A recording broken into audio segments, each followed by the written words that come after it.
Halo Sobat Kompas TV, kembali lagi di Top 3 News Kompas TV. Kita akan membahas 3 berita terpopuler hari ini, Selasa 18 Januari 2022. Bersama saya, Edwin Chan. Tapi sebelum kita mulai, jangan lupa subscribe YouTube channel Kompas TV. Sobat Kompas TV, untuk berita yang pertama, rapat paripurna DPR RI mengesahkan rancangan Undang-Undang Ibu Kota Negara atau RUU IKN menjadi undang-undang. Ketua Panitia Khusus RUU IKN Ahmad Doli Kurnia menyampaikan, dalam pembahasan bersama pemerintah, hanya fraksi PKS yang menolak RUU IKN disahkan menjadi UU. Sementara 8 fraksi lainnya setuju dengan memberikan catatan dalam sejumlah hal. Mulai dari pembiayaan pembangunan, penataan ibu kota negara yang harus mempertimbangkan aspek lingkungan dan sosial, hingga sistem pemerintahan daerah khusus di ibu kota negara. Perlu juga kami sampaikan bahwa dalam rapat kerja tersebut, 8 fraksi, yaitu fraksi PDI Perjuangan, fraksi Partai Golkar, fraksi Partai Gerindra, fraksi Partai Nasdem, fraksi Partai Kebangkitan Bangsa, fraksi Partai Demokrat, fraksi Partai Amanat Nasional, dan fraksi Partai Persatuan Pembangunan, serta Komite 1 DPR RI menyatakan menerima hasil pembahasan RUU tentang IKN dan melanjutkan pengambilan keputusan selanjutnya pada pembicaraan tingkat 2, pengambilan keputusan dalam rapat paripurna DPR RI. Adapun fraksi Partai Keadilan Sejahtera menolak hasil pembahasan RUU tentang IKN dan menyerahkan pengambilan keputusan selanjutnya pada pembicaraan tingkat 2, pengambilan keputusan dalam rapat paripurna DPR RI. Sahabat Kompas TV, untuk berita yang kedua masih datang dari Senayan. Per hari ini, Dewan Perwakilan Rakyat secara resmi menyetujui rancangan Undang-Undang Tindak Pidana Kekerasan Seksual atau RUU TPKS menjadi RUU Inisiatif DPR. Keputusan ini diambil dalam rapat paripurna ke-13 DPR hari ini setelah mendengar pandangan dari 9 fraksi yang mayoritasnya setuju RUU TPKS ditetapkan sebagai usul DPR. Dari 9 fraksi yang menyampaikan pandangannya, hanya fraksi PKS yang tetap menolak keputusan tersebut. PKS berpandangan RUU TPKS tidak membahas secara komprehensif terkait muatan tindak asusila, khususnya soal perzinahan dan penyimpangan seksual.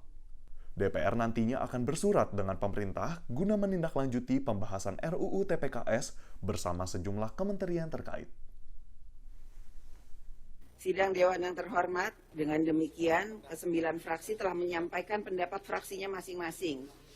Kini tiba saatnya kami menanyakan kepada Sidang Dewan yang terhormat, apakah RUU Usul Inisiatif Badan Legislasi DPR RI tentang tindak pidana kekerasan seksual dapat disetujui menjadi RUU Usul DPR RI? Setuju.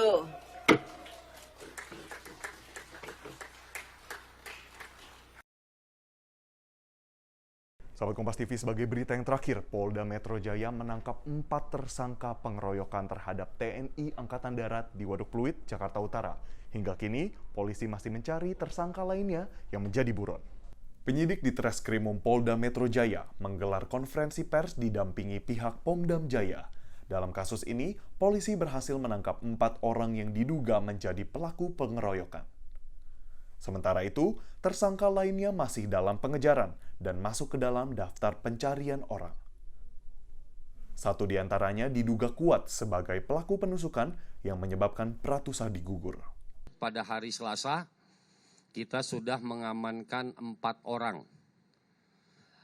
Dari 8 orang yang kita duga melakukan aksi tersebut.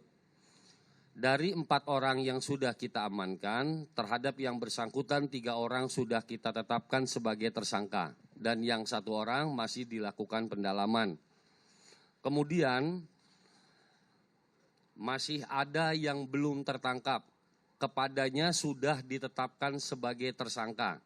Statusnya adalah masuk dalam daftar pencarian orang.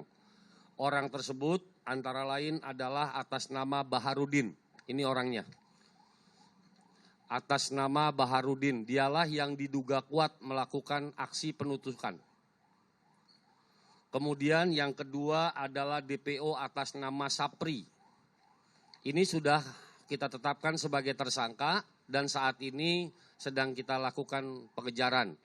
Dan yang ketiga adalah DPO atas nama Ardi.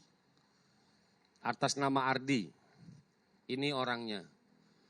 Rekan-rekan sekalian, kepada 3 orang ini sudah kita tetapkan sebagai tersangka dengan alat bukti dari keterangan saksi, kemudian dokumen berupa kamera, ada pemutar film, dan juga dari alat bukti lainnya.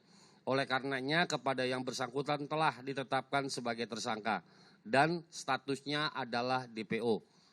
Itulah dia sahabat Kompas TV, 3 berita terpopuler yang terjadi pada hari ini. Saya Edwin Chan, pamit undur diri dari Top 3 News Kompas TV. Pastikan Anda selalu memberikan like, komen, dan juga share berita-berita yang ada di YouTube channel Kompas TV. Sampai jumpa!